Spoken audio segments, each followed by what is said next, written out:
다 함께 묵도하심으로 예배를 하나님께 드리시겠습니다.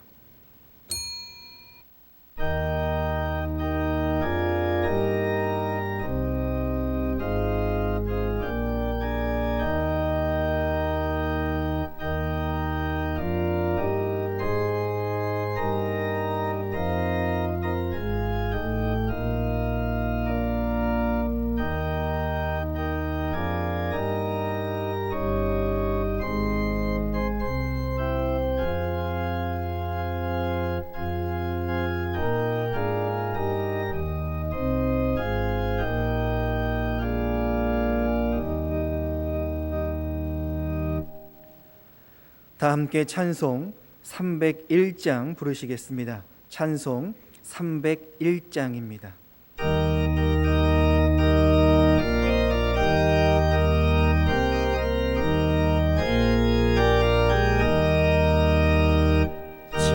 지금까지 지내온 것 주의 크신 은혜라 아니 없는 주의 사랑 어찌 이루 말하랴 자나깨나 주의 손이 항상 살펴주시고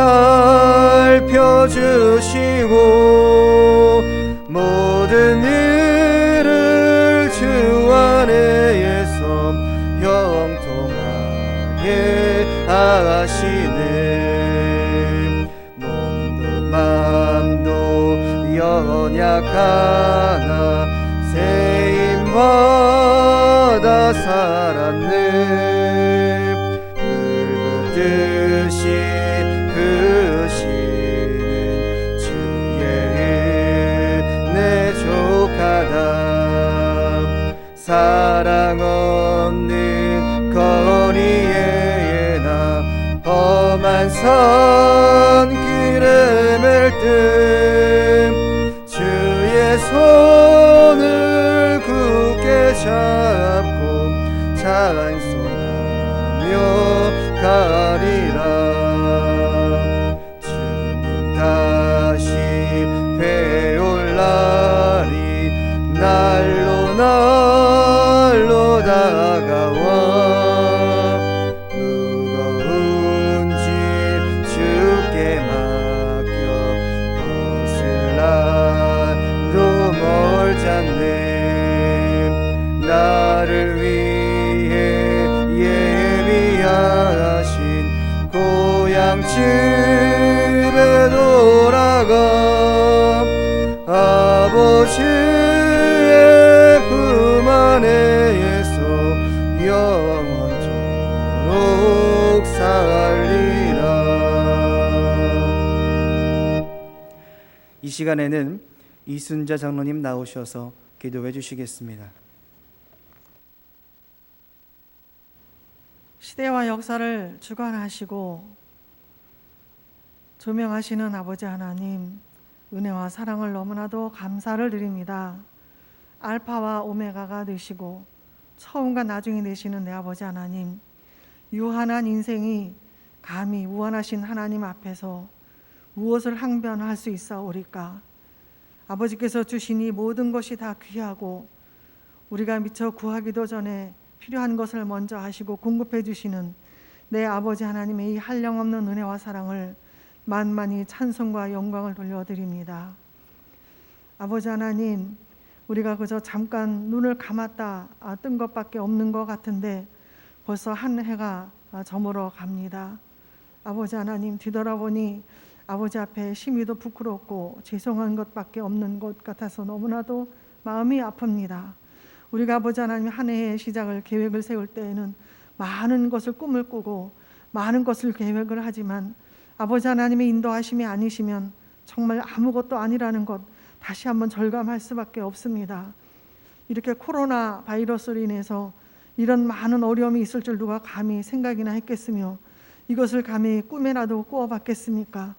아버지 하나님, 또한 저희를 위한 계획을 세우시고 하나님의 계획이 이 땅에 실현되어 이루어진다는 것을 아버지 하나님, 우리가 글로는 알고 말로는 들었지만 그것이 실상으로 나타나는 것을 깨닫기까지는 너무나도 오랜 시간이 걸리지 않았습니까?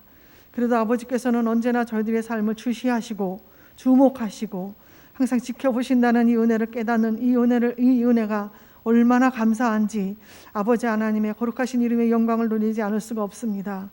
아버지 하나님, 지금도 아버지 하나님이여 곳곳에서 하나님을 찾는 음성을 들으시고 세미한 음성에도 응답해 주시는데 아버지 하나님의 그 거룩하신 은혜가 있기에 여기까지 올 수 있도록 인도하여 주셨으니 아버지 하나님이여 너무나도 감사를 드립니다.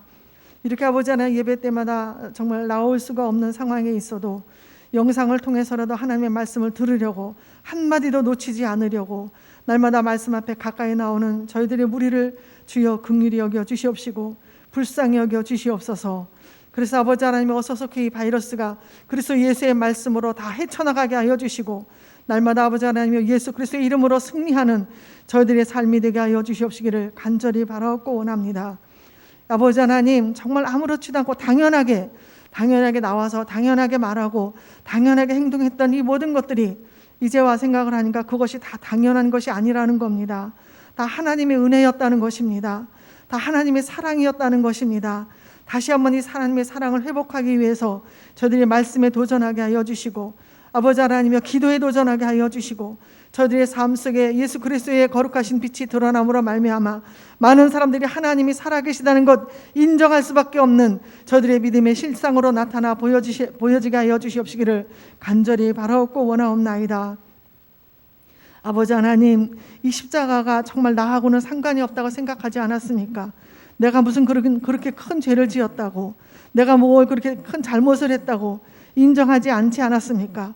그런 아버지 하나님이여 찬송을 부르는 가운데 말씀을 보는 가운데에 아버지 하나님 내 마음을 찌르는 이 말씀 때문에 한 말씀도 더 앞으로 나갈 수가 없고 아버지께서 나보다 나를 이렇게 사랑하셨는가 다시 한번 확인할 수 있도록 믿음으로 인도하여 주신 아버지 하나님 앞에 너무나도 감사를 드립니다. 그래서 아버지 하나님이여 정말 이제부터는 주님이 나를 위해 만나주신 것처럼 이제는 정말 BC와 AD가 나누어진 것처럼 이전에 내가 죄를 짓던 내가 아니라 이제는 내가 사는 것이 아니라 나를 죄에서 구원하시고 하나님의 자녀로 부르심을 받은 이 영광 가운데 하나님의 영광이 드러나는 삶으로 전환시켜 주셨사오니 날마다 마음을 새롭게 함으로 하나님의 선하시고 기뻐하시고 온전하신 뜻이 분별되는 온전한 믿음이 되게 하여 주시옵소서.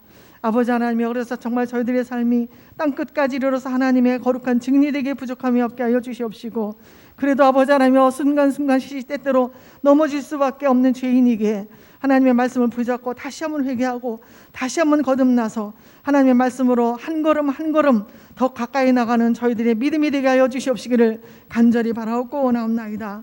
그래서 지나간 모든 잘못된 것들 다시 되돌아보지 않게 하여 주시고 다시는 아버지 하나님이여 그런 유혹에 넘어가지 않도록 미혹에 넘어가지 않도록 날마다 하나님의 거룩하신 말씀으로 새로 태어나는 새로운 피조물로 거듭나는 귀한 역사가 일어나게 하여 주시옵시기를 간절히 바라옵고 원하옵나이다.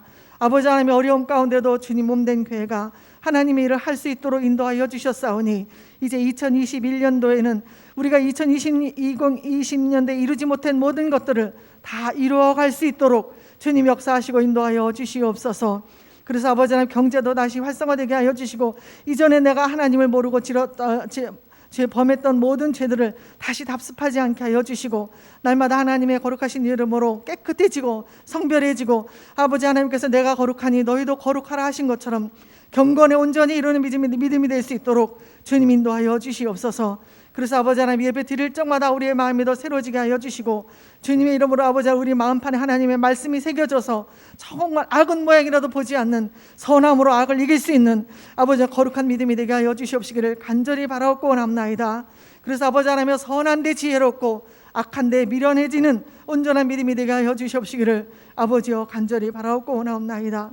우리는 아버지 하나님의 몸은 하나지만 지체가 여러 지체가 있지 않습니까? 그래도 아버지 하나님 말씀 안에서는 모두가 하나가 되게 하여 주셔서 각자 맡은 역할에 충실하게 하여 주시고 우리의 삶을 통해서 하나님의 거룩한 영광이 드러나게 부족함이 없도록 주님 역사하여 주시옵소서. 아직까지도 아버지 하나님, 저희들이 아버지 하나님은 늘 주님 앞에 기도하는 것이 있습니다. 아버지 하나님이여, 물설고 낯설은 곳에 가서 하나님의 말씀으로 선교하는 선교사들에게 주님께서 함께하여 주시옵시고, 아버지 하나님 주님의 말씀을 들고서 목자들에게 주님께서 함께하여 주셔서 날마다 아버지 하나님이여, 선함이 악함을 이길 수 있는 능력 가운데 보존하여 주시고 항상 보호하여 주시옵시기를 간절히 바라옵고 원하옵나이다. 또한 아버지 하나님, 학원에 매진하고 있는 애들이 학교에 가지 못하고 있는 가운데 있습니다. 아버지 하나님, 이것도 다 회복시켜 주셔서 마음껏 뛰놀며 자연을 보며 하나님의 살아계심을 찬송하는 온전한 믿음이 되게 하여 주시옵시기를 간절히 바라옵고 원하옵나이다. 아버지 하나님, 어떤 어려움에 있는 형제들이 있습니다. 아버지 하나님이여, 정말 나를 나 속에 자꾸 감춰서 우울감에 빠져서 다른 사람하고 말조차 하지 않으려고 하는 이런 이상한 병에 걸리는 일도 있습니다. 아버지 하나님, 누구도 치유해 줄 수가 없지만 하나님의 거룩하신 말씀이 들어감으로 말미암아 살 수 있는 희망이 생기게 하여 주시고 사랑으로 회복할 수 있는 용기를 갖게 하여 주셔서 날마다 하나님의 거룩하신 이름으로 영광 돌리기에 부족함이 없게 하여 주시옵시기를 간절히 바라옵고 원하옵나이다. 아버지 하나님이여, 이 시간에 하나님 주의 아버지 거룩하게 쓰시는 주의 종 단위에 세우십니다. 아버지 하나님이여, 이 말씀을 통해서 다시 한번 우리 육배에 새겨지는 거룩하신 말씀이 되게 하여 주시고, 하나님이 내게 주시는 말씀, 은혜의 말씀, 사랑의 말씀이 되게 하여 주셔서 또한 아버지 올해를 지켜주신 것처럼 또 한 해도 하루하루를 주님의 은혜로 지켜가는 온전한 시간이 되게 하여 주시옵소서. 하나님의 나라는 천년이 하루 같고 하루가 천년 같다는 것을 잊지 말라고 하신 내 아버지 하나님, 지금 우리가 선 자리가 하나님의 말씀 위에 든든히 서 있는가 날마다 확인하게 하여 주시고 시험하게 하여 주셔서 엉뚱한 길로 빠지지 않게 하여 주시고 엉뚱한 생각하지 않게 하여 주시고 하나님의 말씀으로 한 걸음씩 한 걸음씩 더 가까이 나가는 결단하는 시간이 되게 하여 주시옵소서. 거룩하신 예수님의 이름으로 감사하고 간절히 기도 올리옵나이다. 아멘.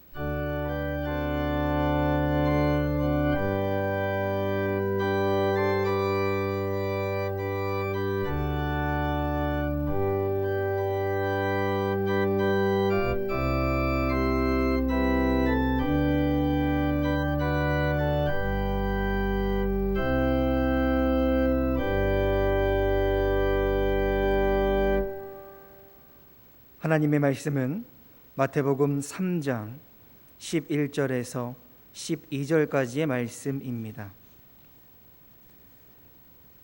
마태복음 3장 11절에서 12절까지의 말씀입니다. 제가 봉독하도록 하겠습니다.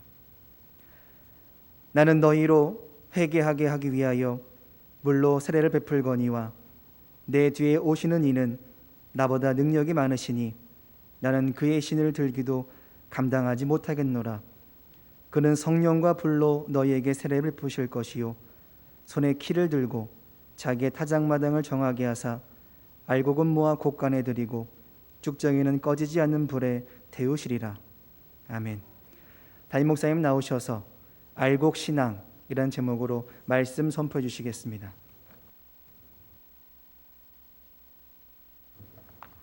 할렐루야.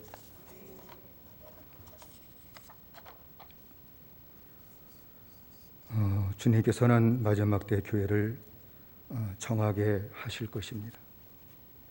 주님께서 교회를 정하게 하시는 목적은 알곡 신자와 쭉정이 신자를 갈라내서 알곡 신자를 모아 천국 곳간에 들이시고 쭉정이는 꺼지지 않는 불에 던지시기 위해서입니다.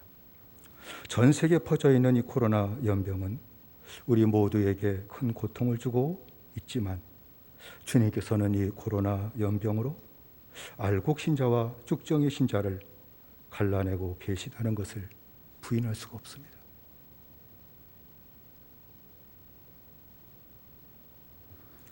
우리는 주님의 은혜로 알곡 신자가 되어 마지막까지 주님이 지켜주시고 승리의 생활을 하게 하시고 천국 곳간에 인도하시는 그러한 은혜를 받는 저희들의 신앙생활이 되어야 될 줄로 믿습니다. 알곡 신자와 쭉정이 신자는 본문의 말씀 보면 성령과 불 세례를 받은 자와 받지 못한 자로 구분됩니다. 딱 하나입니다. 성령과 불로 세례 받았으면 알곡 신자, 받지 못했으면 쭉정이 신자라는 얘기죠.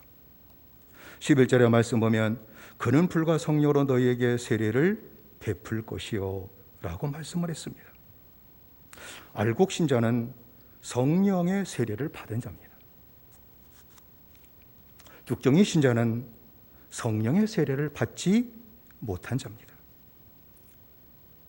그런데 대부분의 사람들은 성령의 세례를 불세례라고 생각합니다. 거의 대부분의 신학자도 그렇고, 오래전에 대천덕 신부가 연대에서 강의하는 것을 듣게 될 때도 그도 역시 성령의 세례를 불세례라고 얘기를 합니다. 성령의 세례를 불세례라고 하기 때문에 성령을 받으면 불이 많은 것처럼 마음이 뜨거워지는 체험을 한다, 그런 생각에 사로잡히죠. 그래서 마음이 불에 데이는 것처럼 뜨거워지지 않으면 성령의 세례를 받지 못한 거로 여깁니다. 마음이 뜨거워지면 성령의 세례를 받은 것이다, 그렇게 생각하게 되겠죠. 구원 받았음에도 불구하고 마음이 불에 데이는 것처럼 뜨거워지는 체험이 없기 때문에 성령을 받지 못한 것으로 생각하게 되는 일이 나타납니다. 결론부터 말씀드린다면 성령의 세례는 불세례가 아닙니다. 이것을 알려면 먼저 세례라고 하는 말이 성경에 어떻게 사용되었는지 살펴봐야 될 것입니다. 먼저 주님이 하신 말씀, 나는 너희로 회개케 하기 위하여 물로 세례를 베풀거니와 라는 말씀을 본다면, 세례는 죄를 깨닫고 회개하는 자에게 베푸는 것이다 하는 것을 우리는 알 수가 있겠죠. 회개의 증표예요. 실제는 회개하지 않으면 세례 베풀으면 안 돼요. 사함 받는 게 아니죠. 죄를 깨닫고 회개한 자에게 주신 증표, 세례죠. 그러나 이 세례라고 하는 말이 다른 의미로도 사용되었습니다. 물로 받는 것을 세례라고 하는 것은 물론 그 본래 세례 본 뜻이고 다른 의미도 있다는 겁니다. 마가복음 10장 38절에 있는 말씀 보면 예수께서 가라사대 너희 구하는 것을 너희가 알지 못하는도다. 그러니까 제자들이 주의 나라에 임할 때 오른편에 왼편에 앉혀달라 하는 그 요구를 들으시고 주님 하신 말씀이죠. 너희 구하는 것을 너희가 알지 못하는도다. 너희가 나의 마시는 잔을 마시며 나의 받는 세례를 받을 수 있느냐? 라고 제자들에게 물었습니다. 나의 마시는 잔을 마실 수 있겠니?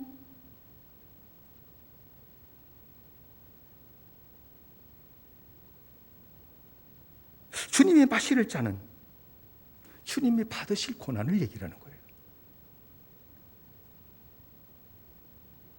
나의 받는 세례, 주님이 받는 세례는 십자가 죽음을 의미합니다.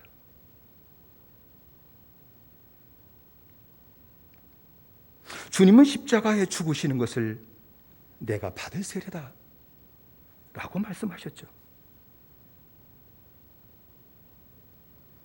누가복음 12장 50절에도 나는 받을 세례가 있으니 그 이루기까지 나의 답답함이 어떠하겠느냐 라고 주님이 말씀하셨습니다. 그러니까 주님이 받을 세례, 나의 받는 세례, 그건 십자가에 죽으시는 것을 세례라고 하는 말로 말씀하셨다는 것이죠. 그러면 불도 마찬가지죠.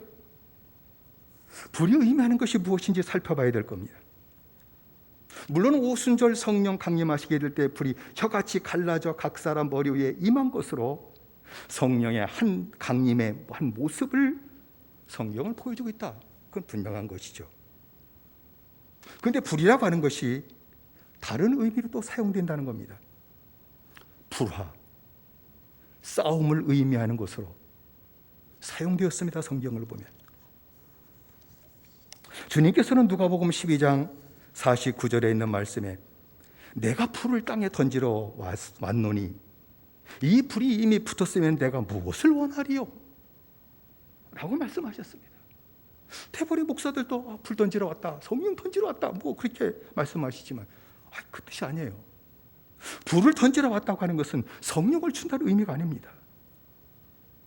분쟁과 싸움을 일으키러 왔다 그 얘기하는 거예요. 내가 싸움을 주러 왔다 그 얘기하신 겁니다.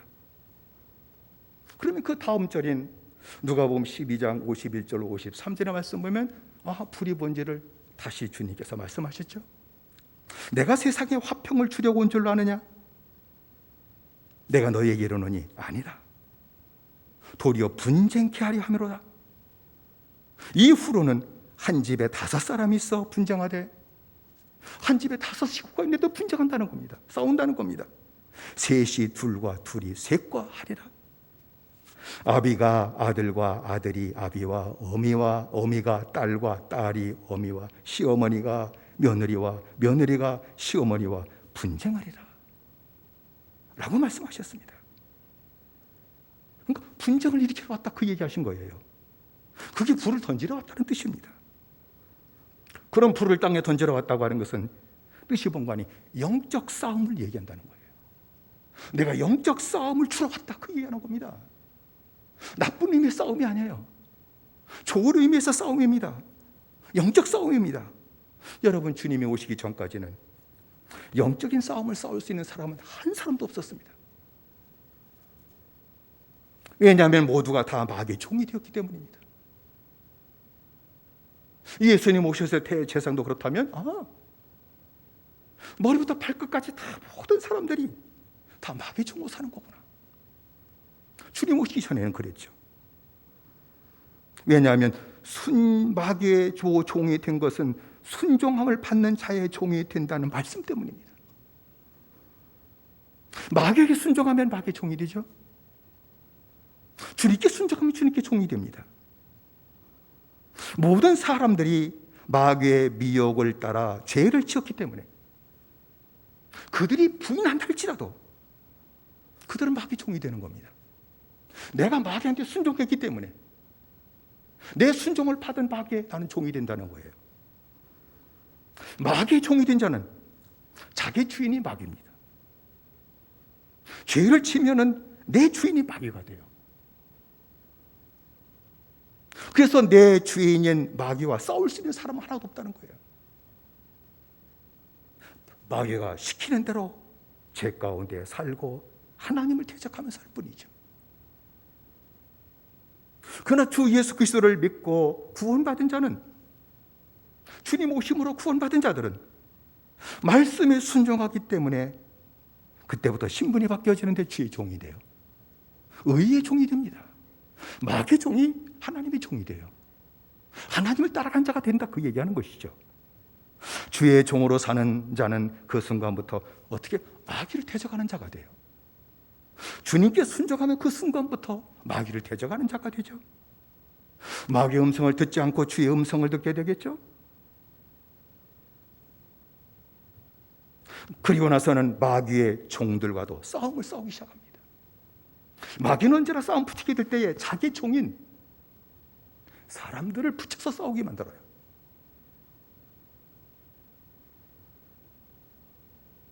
그러니까 주의 종들은 마귀의 종들과 영적인 싸움을 싸우게 된다는 거예요. 그래서 한 가정에 5이 있는데 셋이 둘이 셋과 아비와 아들이 아비와 딸이 애미와 어미가 딸과 시어머니가 며느리가, 그 싸움은 영적 싸움이 일어난다는 것이죠.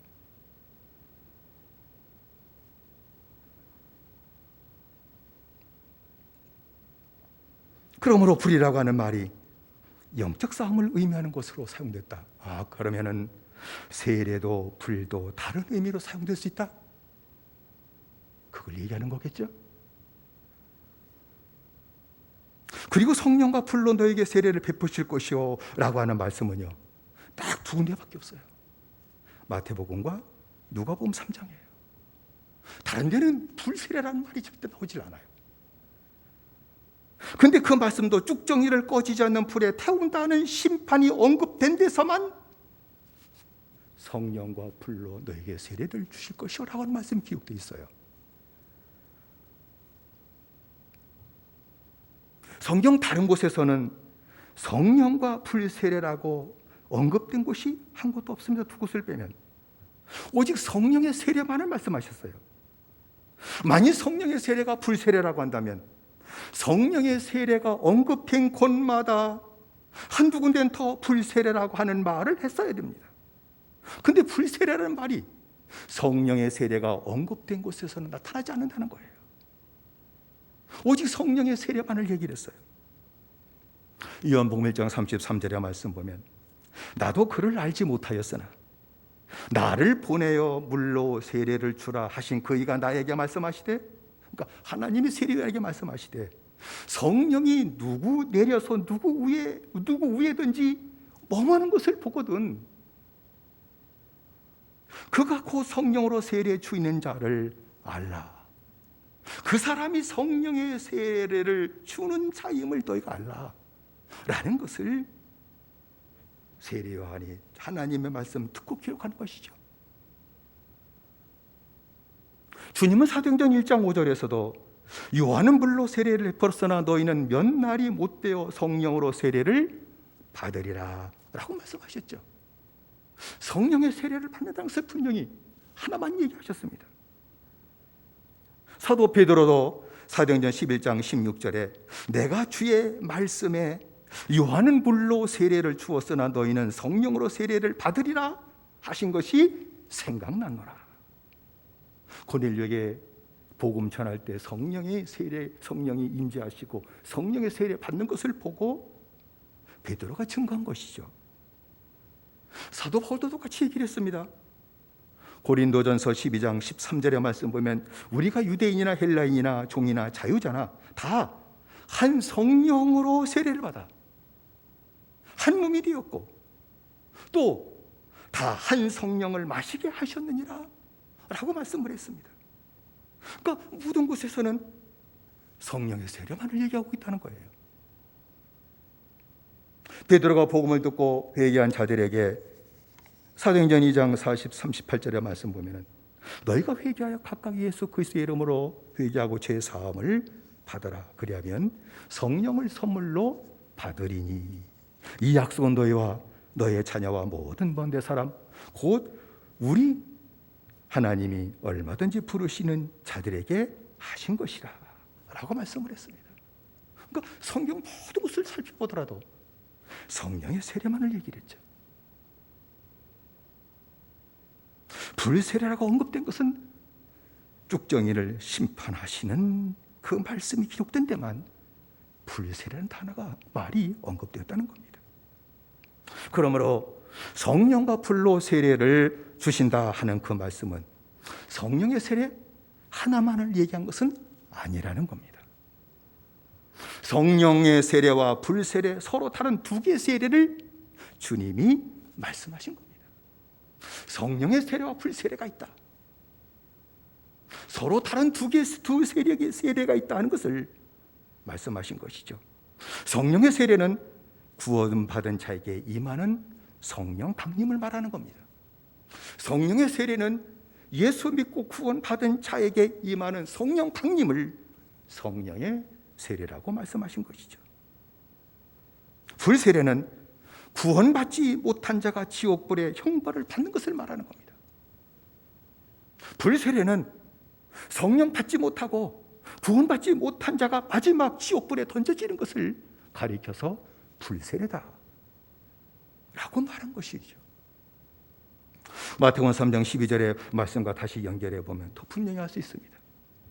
12절에 보면 알고 본 모와 곡관에 들이고 쭉정이는 꺼지지 않는 불에 태우시리라 라고 말씀을 했습니다.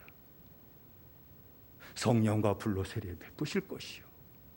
그리고 그 다음 절에는 알고 본 모와 곡관에 들이고 쭉정이는 꺼지지 않는 불에 태우시리라. 이 말씀을 보면 불세례는 구원받지 못한 자가 받을 불심판을 얘기하는 거예요.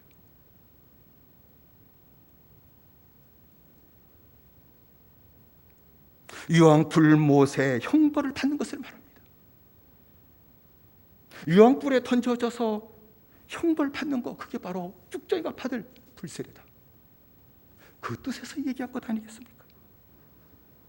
구원받지 못하고 성령 받지 못한 쭉정이 신자는 마지막은요 불과 유황으로 타는 불못에 던져져 형벌을 받습니다.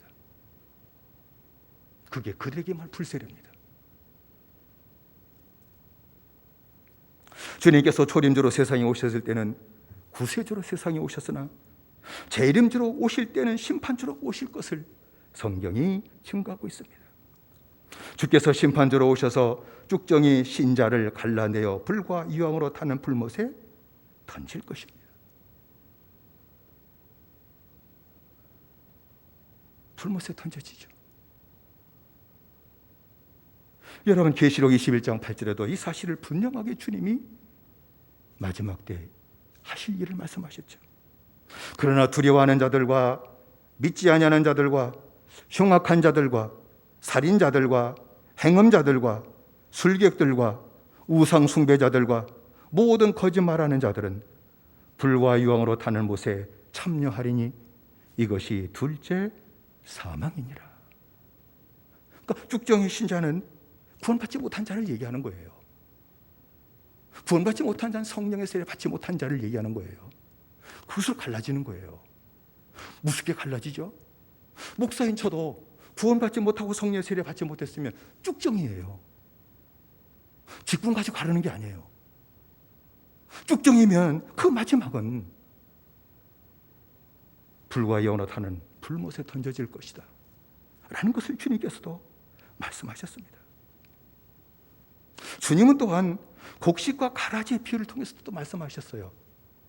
마태복음 13장 24절로 30절 긴 말씀을 보면 이렇게 말씀하셨죠. 천국은 좋은 씨를 제 밭에 뿌린 사람과 같으니 사람들이 잘 때에 그 원수가 와서 곡식 가운데 가라지를 덧버리고 갔더니 싹이 나고 결실할 때에 가라지도 보이거늘 집 주인의 종들이 와서 말하되 주여 밭에 좋은 씨를 심지 아니하였나이까? 그러면 가라지는 어디서 생겼나이까?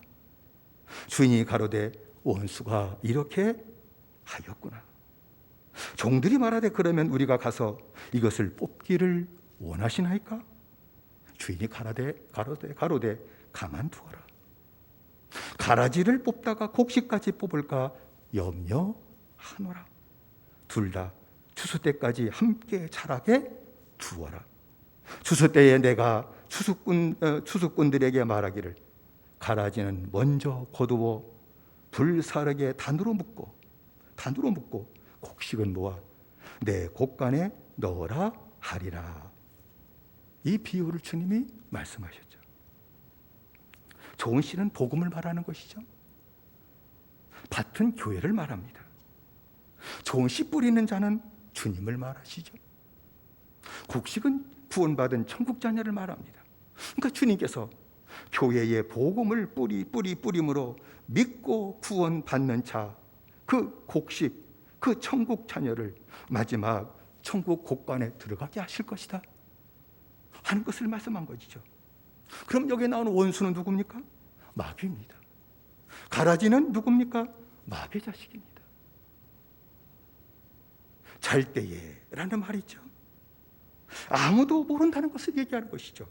그러므로 말씀의 두 번째 뜻은 마귀가 아무도 모르게, 아무도 몰라요, 교회에 들어와 가라지를 뿌린다는 거예요. 마귀의 자식을 심어놓는다는 거예요. 이게 교회의 영적 현실이다, 그 얘기하는 것이죠, 주님. 그러니까 자라고 열매를 맺게 될 때 종들이 보니까 아니 곡식 가운데 가라지가 있는 것을 본 것이죠. 그래서 주님께 뽑아버릴까요? 이거 가라지 나오는데 뽑아버릴까요? 라고 물을 때 주님은 가라지를 뽑다가 정리하다가 야, 곡식까지 뽑는다. 구원받은 자까지 상하는 일이 생긴다. 가만두어라. 추수 때까지 함께 자라도록 내버려둬라 라고 주님 말씀하셨죠. 추수 때까지 교회 안에 곡식이 있고 가라지가 있다. 알곡이 있고 쭉정이가 있다. 주님이 가만 놔두신다. 그 말씀을 하신 거예요. 그리고 세상 끝날은 추수 때를 얘기하는 것이죠. 추수꾼은 누굽니까? 천사입니다. 그러면 주님께서 마지막 때 심판 때에 천사를 보내가지고 먼저 가라지를 거두어 꺼지 않는 지옥불에 던져버릴 것이요, 후에는 곡식을 걷어들여 천국 곳간에 드릴 것이다. 이 천국 비유를 이렇게 말씀하신 겁니다. 그러므로 교회의 현실은 알곡과 쭉정이가 섞여 있습니다. 곡식과 가라지가 섞여 있습니다. 하나님의 자녀와 마귀의 자식이 섞여 있기에 주님의 심판이 교회에서부터 시작될 것이라고 말씀하신 이유가 여기 있는 겁니다. 왜 교회에서부터 하나님 심판하냐? 아니, 이성부터 심판하고 교회 심판하시지, 왜 하나님의 집에서부터 심판하시냐? 알곡과 쭉정이가 있기 때문이라는 것이죠. 구원받은 하나님의 자녀가 있는 거면 구원받지 못한 마귀의 자식이 있다는 겁니다. 그걸 갈라내기 위한 것이라는 것이죠. 세상은 갈라낼 필요가 없어요. 그저 심판하시면 끝나요. 그런데 교회는 섞여 있기 때문에 이 곡식, 이 구원받은 성도가 상만 안 되니까 먼저 가라지를 거두어서 불못 던지고, 그리고 곡식을 모아가지고 천국 곳간에 들이시는 것이 마지막 때 모습인 것을 말씀하셨죠. 베드로전서 4장 17절로 18절의 말씀 보면 하나님의 집에서 심판을 시작할 때가 되었나니, 이런 뜻을 말씀한 거예요. 왜 하나님의 집이자 교회부터 심판이냐, 그 이유를 이렇게 저는 알게 된 것이죠. 하나님의 집에서 심판을 시작할 때가 되었나니, 만일 우리가 먼저 하면 하나님의 복음을 순종치 아니하는 자들의 그 마지막이 어떠하며, 의인이 겨우 구원을 얻으면 경건치 아니한 자와 죄인이 어디에 서리요? 라고 사도 베드로가 우리에게 마지막 분명히 말씀하신 것입니다. 자, 그러면 알곡 신자는 회개하고 구원받은 자죠. 성령 받은 자입니다. 알곡 신자예요. 구원받고 성령 받은 자가 알곡 신자예요. 마음이 뜨거워지는 경험, 이것 때문에 걸려 넘어져요. 저도 주님 만나고 은혜 받게 마음이 뜨거워진 것이 없었어요. 그전에는 웨슬레의 그 회심의 일기를 읽으면서 거기도 좀 마음이 뜨거워졌다는 단어가 있었으면 더 분명히 확실하게 전할 텐데 거기에 그게 없어요. 단어가 하시다는 뜨거움이 없고 웜, 마음이 따뜻했다, 그런 뜻이거든요. 왜 이렇게 요한에서 이렇게 표현했을까? 근데 나중에 저도 주님 만나고 나서 성령을 받고 나서 알게 된 것은, 마음이 뜨거워지는 것은 없어요. 단지 뭐가 있는 거 아니? 성령의 감동하심, 내 마음을 감동해 주시는 거, 내 마음을 성령 따라 움직여 주시는 거, 이것을 요한에서 이렇게 표현한 거예요. 근데 우리는 먼저 성령과 불로 세례를 베풀 것이라고 하는 그 단어 때문에, 성령의 세례 받은 자는 불세례 받은 것이다, 그러니까 뜨거운 것이 없으니까 다 성령의 세례를 못 받은 것처럼 여기는 거예요. 이 한 생각이 우리를 하여금 구원받은 자들이 성령 살지 못하게 만드는 올무가 됐다, 저는 그렇게 생각합니다. 성도 여러분, 마음이 뜨거워지는 경험이 없어도 주 예수를 믿고 회개했으면 구원받은 것입니다. 성령 받은 겁니다. 예수 믿고 죄를 깨닫고 회개했으면 구원받은 겁니다. 성령 받은 겁니다. 다른 것을 더 주께서 말씀하지 않으셨어요.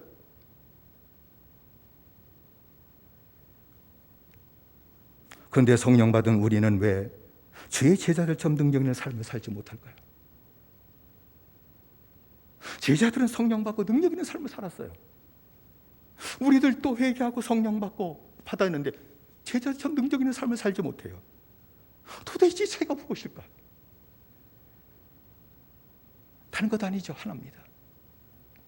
제자들은 주의 말씀으로 고침받고 새로워진 후에 성령을 받았기 때문에 성령을 따라감으로 능력이 있는 삶을 살았다는 거예요.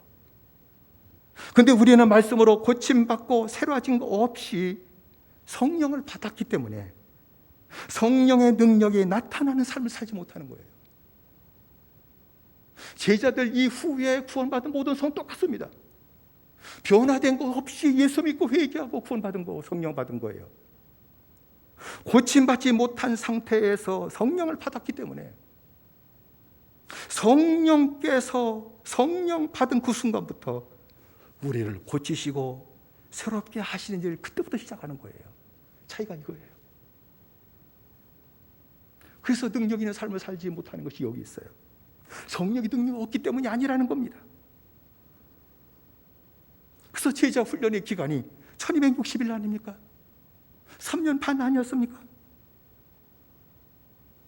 성령 받은 성도들로 하여금, 구원받은 성도들 성령께서 제자 훈련의 시간 1260일, 이 3년 반 동안 말씀에 집중하게 하시고 기도에 집중하게 하심으로 말미암아 성령께서 말씀으로 심령을 고쳐주시고 변화시켜주시고, 그래서 이제 성령으로 사는 자 되어 능력 있는 삶을 살게 되고 성령을 통해서 부활의 권능을 체험하며 사는 생활이 이루어지게 된다는 말씀입니다. 주님께서 지금 알곡을 모으고 계십니다. 그건 부인할 수가 없습니다. 주님 멀리 떨어진 것은 안타까운 것은 사실이지만 알곡을 모으고 계시다, 그렇게 생각합니다. 그리고 알곡을 모으시는 이유가 마지막 때에 알곡 신자들로 하여금 거룩한 믿음의 생활을 하게 하시고자 원하기 때문입니다. 알곡 신자들을 모아 이 환난의 때에 거룩한 믿음의 생활을 하게 만들어주시고, 그리고 임마누엘의 복을 누리고 살게 하시길 원하시기 때문이며, 그리고 마지막 때까지 믿음으로 이기면서 천국에 들어가게 하시고자 원하시는 주님의 마음이 있기 때문이 아니겠습니까? 우리 모두 주의 은혜 가운데 구원받은 성도들입니다. 예수 믿고 구원받은 성도들입니다. 네 안에 성령의 뜨거운 증거는 없을지라도 예수 믿고 회개함으로 구원받고 성령 받은 것 아닙니까? 이제 다시 주님께서 우리를 모으고 계십니다. 쭉정이를 모으는 것이 아니라 알곡을 모으고 계십니다. 알곡 신앙의 생활을 회복시켜 주시기 위한 것입니다. 이 마지막 때 환난 때를 믿음으로 살게 만드시고자 원하시는 겁니다. 성령으로 살게 만드시고자 원하시는 겁니다. 그래서 마지막 때가 되고 환난의 때가 온다 할지라도 능히 성령의 도우심으로 하나님의 도움을 받고 심령도 지키고 그의 모든 삶을 지켜주시는 은혜와 축복을 받아 누리게 하기 위해서 모으고 계시다는 것을 말씀하는 것입니다. 부름받은 우리들은 구원받은 자요, 성령 받은 자입니다. 육적인 체험에 빠지지 마십시다. 눈에 보이지 않고 역사가 나타나지 않는다 할지라도 예수 믿고 회개한 자는 구원받은 자요, 성령 받은 자입니다. 의심하지 마시기 바랍니다. 더욱더 알고 신앙으로 세워주시기를 마지막 원하시는 주님의 간절한 마음이 있는 것을 바라보시고, 바람에 떠나가는, 환경의 바람에 흘러가는 그런 생활이 이제는 청산되고 다시 주님께 가까이 오시고 알곡의 신앙의 길을 걸어가심으로 주님이 만왕의 왕이 되신, 만주의 주가 되신, 환난 속에서도 알곡 신자 주의 구원받은 자를 지켜주시는 특별한 은혜가 우리에게 나타나고 내 영혼도 지켜주시고 육신의 모든 삶까지 주님이 눈동자까지 지켜주시는 은혜를 받아 누리시고 마지막 주님 오실 때에 천국 곳간에 들어가고도 남음이 있는 복된 믿음의 생활이 저와 여러분 가운데 나타나게 되시기를 주의 이름으로 축원을 드립니다. 합심해서 기도하십시다. 우리가 기도할 제목은 주님은 알곡 신앙으로 살기를 원하고 계십니다. 알곡 신자로 나를 남겨두시기를 원하고 계십니다. 이것이 지금의 모습이 아니겠습니까? 내가 알곡 신앙을 되찾게 해주십시오. 성령을 사는 신앙생활 온전하게 해주십시오. 그래서 환난 때라 할지라도 주님이 지켜주시고 임마누엘로 함께 하시는 축복을 내가 맛보게 하시고 주님 오실 때 천국 곳간에 들어갈 수 있는 복된 믿음의 생활이 우리 금천 제일교회 모든 성도들 알곡신앙 신자들 다 나타나게 하시고 그 하나님의 특별한 은혜를 누리고 살게 하시옵소서. 우리 다 같이 기도하시겠습니다. 사랑하신 아버지 하나님의 저희들에게 은혜 내리시고 붙드셨기만을 간절히 빌고 원합니다. 주님께서는 마지막 때 아버지 하나님의 알곡 신앙이들을 불러 모으시는 특별한 이유가 아버지 그들을 더 거룩하게 하시고 그들 더 정결케 하여 주시고 마지막 성령으로 사는 믿음의 생활을 온전히 시켜주시고 회복시켜 주심으로 말미암아 마저 환난이 딱 온다 할지라도 하나님께서 아버지 그 믿음을 따라 회복시켜 주시고 그 믿음을 따라 임마누엘 함께 하시고 그 믿음을 따라 지켜주시는 특별한 은혜를 받아들이게 하시고자 원하심이며 그리고 마지막 주님 오실 때에도 능히 하나님의 천국 곳간에 들어도 남은 믿는 복된 믿음의 생활을 온전히 회복시켜 주시고자 원하시는 것이 아니오리까. 다시 한번 빌고 원함나니 성령이 함께 하셨기를 원합니다. 성령께서 붙잡아 주시고 은혜 더 내리셨기만을 간절히 빌고 원합니다. 알고 신앙을 회복하게 하시기를 원합니다. 우리 금천저교회는 모든 성도들 어디 있든지 주여 알고 신앙을 회복하게 하셨기를 원합니다. 구원받은 자로 살아가게 하시기를 원합니다. 아버지 성령 받은 자로 이제는 성령 사는 자 알고 신앙을 회복하게 하시고 알고 신자 등으로 말미암아 하나님의 도와심과 하나님의 지켜주심과 천국에 들어가고도 남을 믿게 하시는 놀라운 축복의 생활을 마지막 때까지 온전히 받아들이며 사는 믿음의 생활 되도록 은혜 내려 주옵소서. 예수님의 이름으로 기도드리옵나이다. 아멘. 우리 찬송가 552장 부르겠습니다.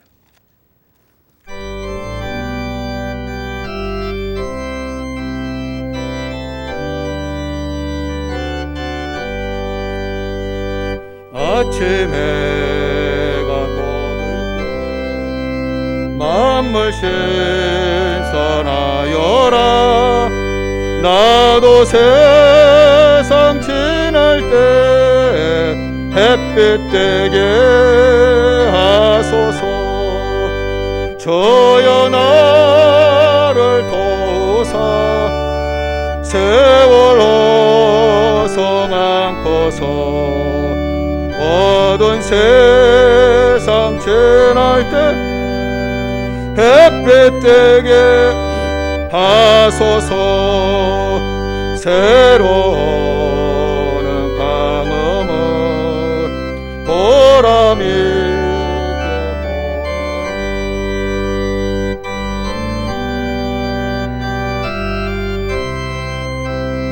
햇빛 되게 하소서. 저여 나를 도우사 세월호 성안고서 어두운 세상 지날 때 햇빛 되게 하소서. 한번 가면 안 오는 빠른 광음 지날 때 귀한 시간 맞춰서 햇빛 되게 하소서. 저여 나를 도우사 세월호 성안고서 어두운 세상 지날 때 햇빛 되게 하소서. 밤낮 저를 위하여 몸과 마음을 드리고 주의 사랑 나타내 햇빛 되게 하소서. 저여 나를 도우사 세월호 성안고서 어두운 햇빛 되게 하소서. 아멘. 기도하겠습니다. 사랑하신 아버지 하나님, 누구든지 그리스도 안에 있으면 새로운 피조물이라. 이전 것은 지나갔으니 보라 새 것이 되었도다 하신 그 말씀을 따라 우리를 불러주시고 새롭게 하셨습니다. 심령을 새롭게 하셨습니다. 주님을 따라 사는 거룩한 생활이 되도록 허락하셨습니다. 주님 안에 새해를 맞이하길 원합니다. 주님 안에 새해가 이루어지게 하시고 하루하루가 새롭게 되는 날이 되게 하여 주시오며 하루하루가 주님 안에서 새로운 날 모든 것을 새롭게 하시는 하나님의 축복을 받아 누리는 새해가 될 수 있도록 허락하여 주옵소서. 모든 성도들, 주님 안에 성도들 주님 붙잡아 주실 줄로 믿습니다. 강건케 하실 줄로 믿습니다. 주님께 소망을 두게 하시옵소서. 주님만 의지하게 하시옵소서. 주님만을 바라보게 만들어 주옵소서. 주의 환경을 바라보고 낙심하지 않게 하시옵소서. 두려워하지 말게 하시옵소서. 주님만을 바라보고 주님 안에 거함으로 모든 걸 새롭게 하신 하나님의 축복을 2021년에 온 성도들이 다 충만히 받아 누릴 수 있도록 허락하시옵소서. 그래서 모든 성도들 입에 찬송이 나오게 하시고 감사가 떠나지 않게 하시고 하나님께 영광 돌릴 수 있도록 은혜 내려 주옵소서. 새해 모든 기도 제목이 있습니다. 주님 들어주셨기를 원합니다. 응답해 주셨기를 원합니다. 이루어 주셨기를 원합니다. 성도들의 심령을 기쁘게 하시고 몸내 교회 하나님의 영광이 드러나도록 은혜 내려 주옵소서. 하나님 앞에 예물 드립니다. 송구 영신 예배 예물도 드립니다. 여러 가지 모형을 하나님 앞에 예물을 드리오니 받으시옵소서. 심령을 받으시고 믿음을 받으시고 우리 주님께서 복을 더하여 주옵소서. 새로운 역사를 살아가도록 주의 성령이 함께 하시고 붙잡아 주심을 믿사옵고 예수님의 이름으로 기도드리옵나이다. 아멘. 새해 주신 하나님의 말씀을 제가 읽겠습니다. 이사야 30장 18절의 말씀을 제가 읽겠습니다. 이사야 30장 18절로 26절의 말씀을 제가 읽겠습니다. 그러나 여호와께서 기다리시나니 이는 너희에게 은혜를 베풀려 하심이요 일어나시리니 이는 너희를 긍휼히 여기려 하심이라. 대저 여호와는 정의의 하나님이시라. 그를 기다리는 자마다 복이 있도다. 시온에 거주하며 예루살렘에 거주하는 백성아, 너는 다시 통곡하지 아니할 것이라. 그가 내 부르짖는 소리로 말미암아 네게 은혜를 베푸시되 그가 들으실 때에 네게 응답하시리라. 주께서 너희에게 환난의 떡과 고생의 물을 주시나 네 스승은 다시 숨기지 아니하시리니 네 눈이 네 스승을 볼 것이며 너희가 오른쪽으로 치우치든지 왼쪽으로 치우치든지 네 뒤에서 말소리가 네 귀에 들려 이르기를 이것이 바른 길이니 너희는 이리로 가라 할 것이며 또 너희가 너희의 조각한 우상에 입힌 은과 부어 만든 우상에 올린 금을 더럽게 하여 불결한 물건을 던짐같이 던지며 이르기를 나가라 하리라. 내가 땅에 뿌린 종자에 주께서 비를 주사 땅이 먹을 것을 내며 곡식이 풍성하고 기름지게 하실 것이며 그날에 내 가축이 광활한 목장에서 먹을 것이며 밥 가는 자의 소와 어린 나귀도 키와 쇠스랑으로 까부르고 맛있게 한 먹이를 먹을 것이며 크게 사육하는 날 망대가 무너질 때에 고산마다 줄령마다 그 뒤에 개울과 시냇물이 흐를 것이며 여호와께서 자기 백성의 상처를 싸매시며 그들의 맞은 자리를 고치시는 날에는 달빛은 햇빛 같겠고 햇빛은 7배가 되어 7날의 빛과 같으리라. 아멘. 어둠 가운데 우리가 새해를 맞이하지만 2021년을 하나님은 우리에게 복을 주시려고 기다리시는 한 해가 될 겁니다. 주님이 복을 주시려고 기다리고 계십니다. 우리가 주님을 기다리시기만 하지 말고 2021년은 이제는 주님이 복을 주시는 것을 받아들이는 한 해가 되어야 될 텐데 기도하는 한 해가 되시기를 주의 이름으로 축원을 드립니다.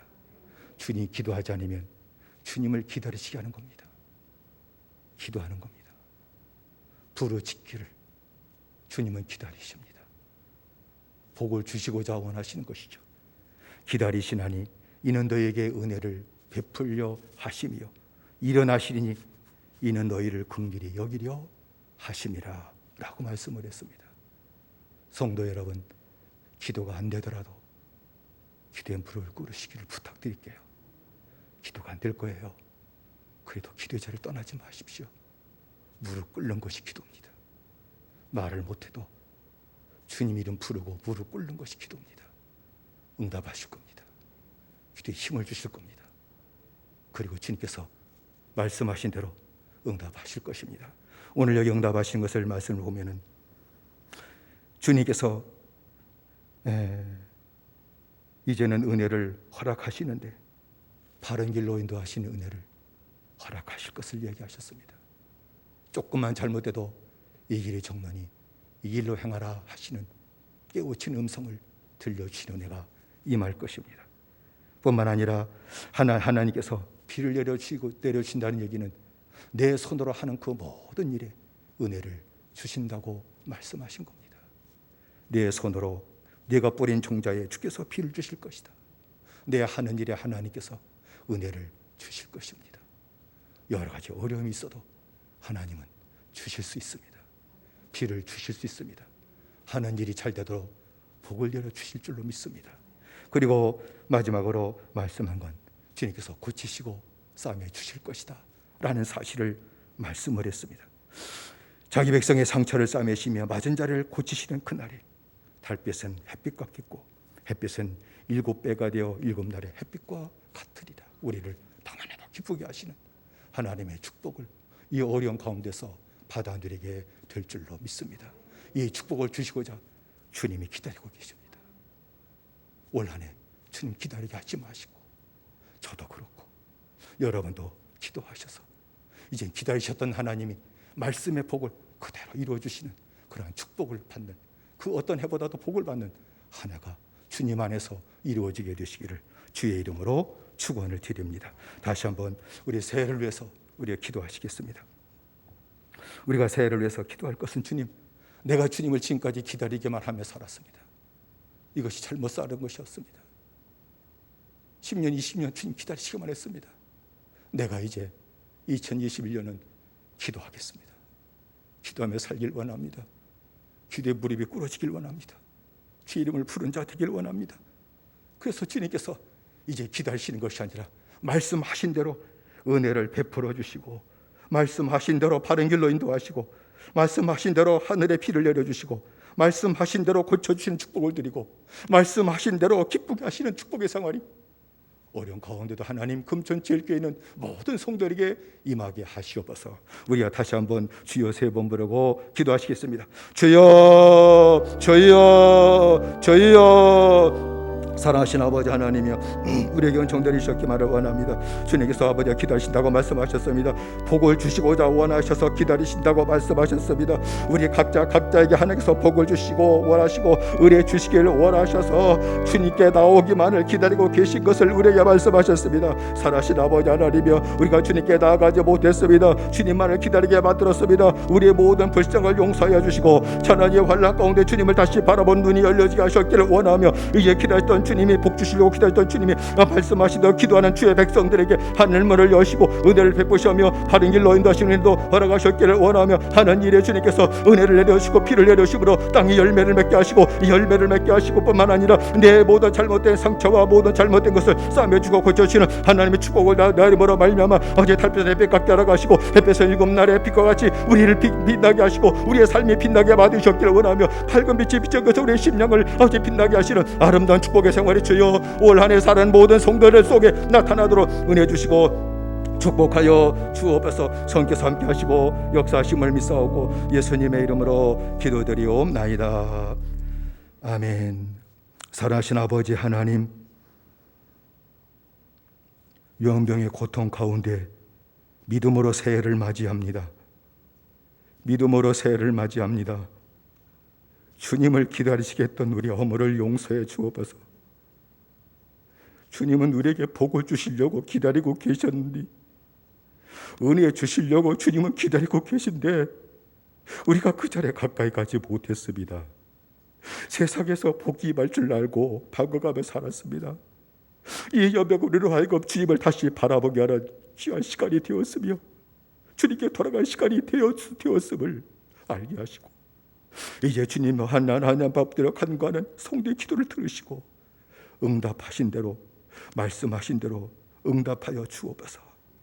은혜 내려 주옵소서. 은혜 되실 뿐만 아니라 바른 길로 인도해 주옵소서. 하는 모든 일에 은혜를 내려주시고 잘되게 하시옵소서. 성도의 기업에 복을 내려 주옵소서. 비가 기근의 날에도 주께서 말씀한 것처럼 물가에 심겨진 나무처럼 주님이 함께 하시니 열매가 많이 맺혀지게 하시고 기업이 잘되게 하시고 복을 받게 하여 주시고 뿐만 아니라 모든 가정에 상처가 있으면 싸매 주시고 고쳐주시고 이제는 가정에도 달빛이 햇빛 같게 하시고 햇빛은 7날에 햇빛같이 비춰지게 하시고 가정이 기쁘게 하시고 신령의 기쁨이 차고 넘치게 하시고 하나님 앞에 영광 돌릴 수 있도록 은혜 내려 주옵소서. 역사하실 줄로 믿습니다. 이 말씀 붙들고 기도한 심령들마다 말씀의 약속이 다 이루어지게 하심을 믿습니다. 복을 받게 하시고 하나님께 영광 돌리며 살게 하여 주옵소서. 예수님의 이름으로 기도드리옵나이다. 아멘. 광고 말씀을 드립니다. 송구 영신 예배 같이 못 모였고 또 새해가 되어서도 신방하기가 쉽지 않을 것 같아서 오늘 우편으로 다 발송해 드렸습니다. 새해 기도 이 제목, 목회 서신과 함께 새해 기도 제목 카드를 누런 봉투에 성도들의 가정에 오늘 다 붙여서 배달했습니다. 받으시는 대로 그 안에 교회로 또 보낼 봉투 우표 다 붙여서 주소 다 써가지고 동봉을 했습니다. 기도 제목 생각을 쓰지 마시고 무릎 꿇고 기도하면 주님이 주신 기도 제목이 있을 겁니다. 주님이 주신 기도가 있을 거예요. 그것을 쓰셔가지고 동봉한 우편 봉투에 넣어서 붙여주시면 괴로울 겁니다. 이걸 갖고 계속 저는 기도할 것입니다. 새 기도 제목 꼭 빠짐없이 보내주시기를 바랍니다. 그리고 이번 1월 첫 주에 모인 대로 예배 그 피아노에 수요 기도회 녹화하면서 끝나고 바로 구역회로 모이겠습니다. 위에서 기도해 주시기를 바랍니다. 기도하겠습니다. 이제는 우리 주 예수 그리스도의 은혜와 하나님의 사랑하심과 성령의 감동하심이 주님 안에서 새해를 맞이하며 모든 것을 새롭게 하시는 하나님의 축복을 기다리는 사랑하는 모든 성도들과 가정과 기업 위에 영원히 함께 하시기를 간절히 축원하옵나이다. 아멘.